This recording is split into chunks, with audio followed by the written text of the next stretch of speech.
Well, I think don't need to worry as much about Yaroslav kind of popping up behind me, because we've just checked I'm an inch taller, or 2.5 centimeters for those in Prague.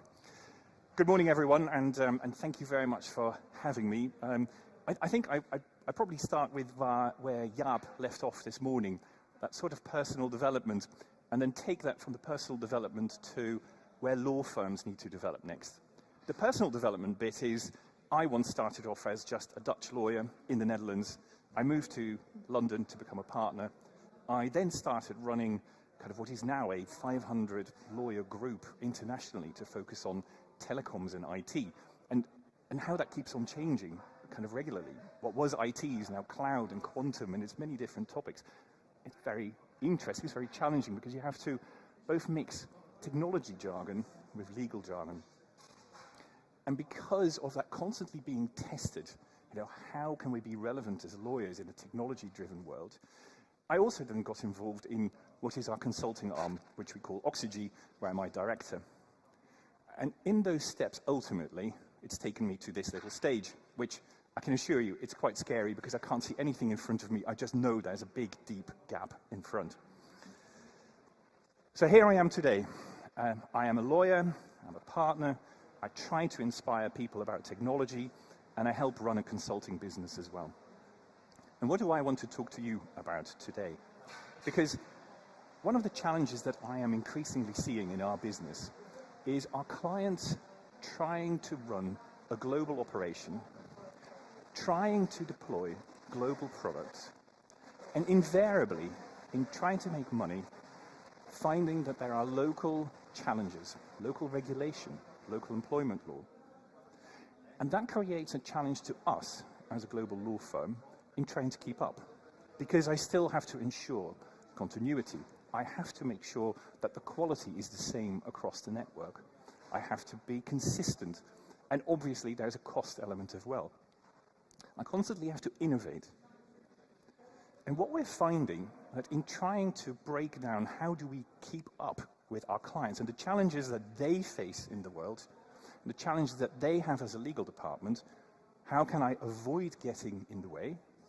But also importantly, and it's come up today in a few presentations, how do I avoid becoming less relevant? Isn't there a worse thing for a lawyer than to be irrelevant, or maybe just a commodity, to end up in a space where technology might take over? Don't get me wrong, I personally don't think technology is there to take over yet. Technology can make life for us lawyers actually a lot more interesting by allowing us to focus on the bits where we can bring insight. It's some of what Jaap said on those 7 kind of spectrums that he discussed this morning. It allows good lawyers to focus on relationships, on clients, and on explaining strategy. So how have we gone about it?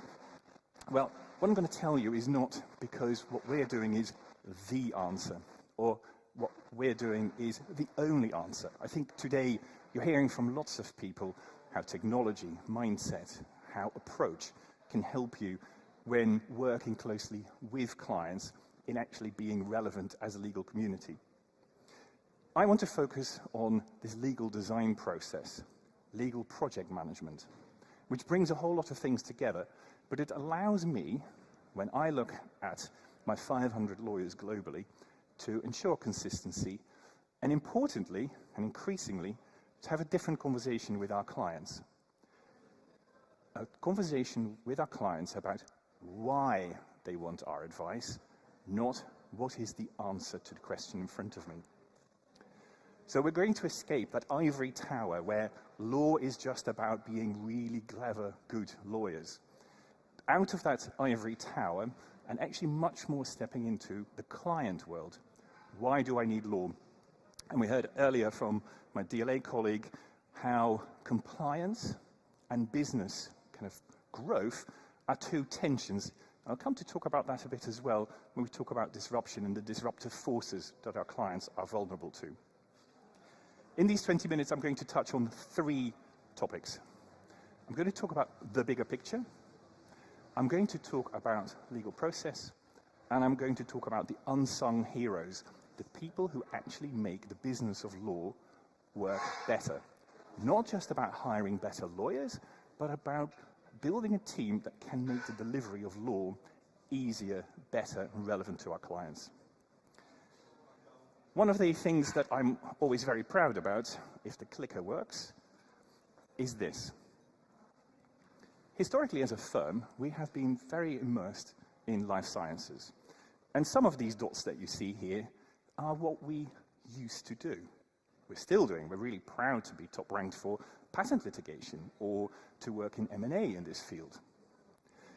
But none of you will be surprised that what was the common approach to getting a product from R&D into production and ultimately distributed has changed tremendously. And everyone knows it because with the pandemic, we have seen the development of vaccines, the rollout of vaccines just aided by data and finding very specific population groups to administer vaccines to, has altogether changed the life sciences and the pharma industry. But it would be wrong to say that that trend with digitalization and disruption, inside AI that we've heard about today, that is only because of the pandemic. If you remember, about 2 years ago, a single ship blocking the Suez Canal has ramifications for supply chains around the world. And how prepared are we for that? And that gets me to a change that we observed, the first point that I wanted to make, a change in what clients want from us lawyers. A move away from legal intervention points, your typical M&A, your typical litigation, to a much more always-on support, because they are on a transformation journey. They are being disrupted. And what we see, and especially with the help from our consultants, is that a lot of clients are facing 4 types of disruption. And they require us lawyers to not just be there at the point where it goes wrong, but to be there to help our clients prepare for disruption. Or, and now I'm picking up on some of what you heard earlier from the speakers, at worst, our clients want the taxonomy done. What rules am I going to be subject to? What's coming up next? Can you just catalog? The next phase of preparing and dealing with disruption is compliance. Can I at least avoid being fined? Can I avoid an unexpected cost that goes straight to my P&L? And as you saw earlier, 43% of GCs worry about that compliance issue. But the winners are the ones that turn change and disruption from a disruption and negative into a positive and become market leaders. And the world at the moment is rife with disruption. I've divided it with my Oxygen colleagues into 4 categories. From the strategic, which is very close to what we originally and historically have been doing as lawyers, those intervention points. It's about M&A, it's about growing the business, it's buying, it's getting your R&D. To technology, which is and happens to be one of my passions, to operating model transformation, because knowing that people have really interesting tools and technology is not the same as your organization being ready for it. Can you go to market as quickly as some of your competitors who have used democratized tools like cloud and online platforms? And then, of course, there's that bit that all of us lawyers, in a way, are familiar with, and that's the bit of regulatory disruption. If you just look at Europe at the moment, how we are trying to create new rules and principles around data, cloud, artificial intelligence, you can wait for those rules to come, or you can try to predict, prepare, make sure that you will have part of that market share for when these tools come real. And so increasingly, our clients don't just want us there for when the law has been created, for when the M&A has happened, but it's after that champagne moment, the deal's been signed and implementation happens. They want us to help them with that whole transformation project. So if I take those 4 challenges, where we see a whole new line of work, and this goes to what Jaap was saying earlier as well, our best lawyers are the ones who understand what that journey is that our clients are undergoing. And the best lawyers are the ones who have those conversations with the general counsel about how could we help. Not to add cost. Sometimes it's to avoid cost, fines, but the most innovative companies are trying to steal a march. We therefore look at operating performance models, and I'll talk about those briefly in a moment. And the secondly, is the how do we actually, increasingly with the use of our consultants, in between the moments where we really need to do legal stuff, how do we actually get the best out of our clients themselves? Because oftentimes, their knowledge about products, about the risks, about how much AI goes into it, where did they get the code or the software from or the data? You should not ignore it. But what you need to do as lawyers is add context, give them the IP tools to protect them and to grow. And that takes you from taxonomy, a mere knowing, to compliance, which is a void, to a long-term competitiveness. And that is a challenge that we get given as lawyers, as external lawyers, by our clients. And it goes back to having a conversation with our clients about the bigger picture. Not to ask, what is the answer to the question you've just given me, but why did you ask me that question in the first place? Purpose is absolutely central to it, and from there we will look at, do we need to work on KPIs and performance management, people? All the original and the well-known bits of law come into this. It can be M&A, it can be employment, it can be IP. But we're doing it for a reason, and we can be more relevant and avoid commoditization. The how we do that, and again, us lawyers typically go for a black or white, a yes or no, and we heard grey is difficult. And I've really enjoyed working with consultants because they're actually fantastic at taking people with them and extracting from people the knowledge that sits in an organization. We use a 4I methodology, and I still don't know, but I am Dutch, whether ideate is actually a proper verb, but we use it all the time. And it is all about getting the insights out from our clients. And in doing so, we lawyers, in trying to make sure that boundaries around competition are respected, that opportunities around IP are utilized, we find that there are many more touch points with our clients and many more opportunities to not be a cost, but to be a business enabler by operating in this way. However, it gets very complicated.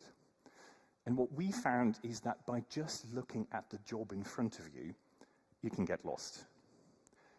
We see through the complexity of the matters that we handle, and I think you've already heard quite a few examples where people, throwing numbers of 10 million documents, 500,000 emails at us.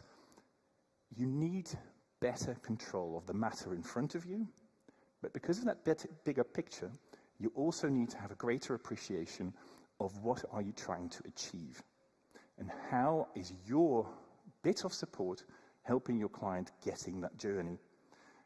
And let me be clear, that is not a question that is only restricted to large international law firms. I think you've heard a number of people say the best lawyers are the ones that build relationships, that understand the business model of their clients. This applies one-on-one to all of us. So what do we do? Well, and this gets me to that legal project delivery side. It's a methodology. Yes, I am slightly tainted by our consultants. But this is actually something that we are firmly rolling out across our firm. Yes, because of the scale and the size of the mandates we work on, but more importantly, because in an international context, or where clients have lots of moving parts in their business, what you actually find is that you need to better crystallize and better point out how things are connected. For us, legal project delivery is about three things. The word at the top, legal project management, you will have heard many a time. And in a way, as someone said earlier, that can be as simple as an Excel spreadsheet. You can use every tool that you have, but it is very much about monitoring, managing, being proactive. It's that practice management, but now at scale and increasingly shared with clients.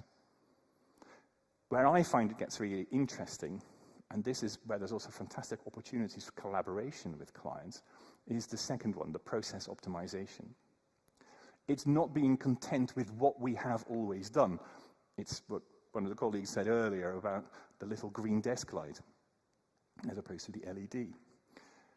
Through the process mapping and knowing what we do, you can look for opportunities to optimize efficiency. But also, like in our case, to make sure that the colleagues here in Prague, the colleagues in Warsaw, in my office in London, we approach things in the same way, and that clients can just feel comfortable with how we're delivering service. And that ultimately takes a lot of data analytics. AI helps us make sense of this morass of data, but there also has to be a mindset that you want to learn, and that there is a bit of a circular process where the data helps with optimization and manage things better. So that on the matter in front of you, but as I said, in the bigger picture, we deliver something better and we remain relevant. Now, in the next slide, which I'm not going to go into fine detail, but I just wanted to show that these things can play different roles. They can be more important than others depending on the job in front of you. We have a growing team of design specialists and data analytics to help us do law better, to work on the business of law. And sometimes, like in that case on the right-hand side, it is all about optimization. The example I've given there is about data subject access requests. It's featured in one of the slides of one of the other presenters as well. An organization, a client that knows the importance of data protection and wants to take it seriously and is faced with consumers asking questions can, of course, handle those. The problem is when you get 100 and then 1,000 and then 200,000. We worked with a client on optimizing the process for handling, doing the right thing, but doing it ever better. And that's different from the first example, which was where we co-created an in-house legal team with a client by focusing through the late data analytics on what was the work that was actually being done. We had a virtual secondee in there to help analyze and extract what was the work that kept the legal team busy. And all of that is there to make sure that as lawyers, in-house and external, we're relevant and we know that we're working towards a bigger goal. I'm conscious that Jaroslav is going to pop up shortly. I'm going to wrap up by saying, what are my takeaways? What we're increasingly finding is that to be relevant, but also to be able to act as an international law firm helping clients who are challenged to be the same everywhere and to be very profitable as a client, that we need to be better at understanding what journey they're on. Because there's an awful lot of disruption going on and coming. And naturally, we've got quite an affinity with that on the technology side, but we see on the regulatory, on the M&A, there are many more of those types. We are seeing a move from pure legal intervention to this always on, helping with transformation. But to do that, we have to focus on the business of law. Not just being clever lawyers, but being helpful lawyers. And that means think about scale, understanding processes, but also investing in what the business of law requires. Because that is not just about having great lawyers and growing the talent, that is also by understanding how technology can help, but also especially how consultants, legal process design specialists can help us do things better. Some of that you've heard already from speakers today, and you will hear some more amazing stories in the course of today, and I hope you very much enjoy it. As I said, it's an approach we're working on, and it's something that I'm particularly proud of because we're doing it a lot with clients. But it is not the only solution, and I very strongly encourage you all that in today's conversations, you take things away from those, and indeed you pick up with any and all of us, well, in Bird and Bird here in Prague or elsewhere, and experiment and share those examples. I thank you very much, and Jaroslav should indeed be coming up because he has as long legs as I do. But thank you so much.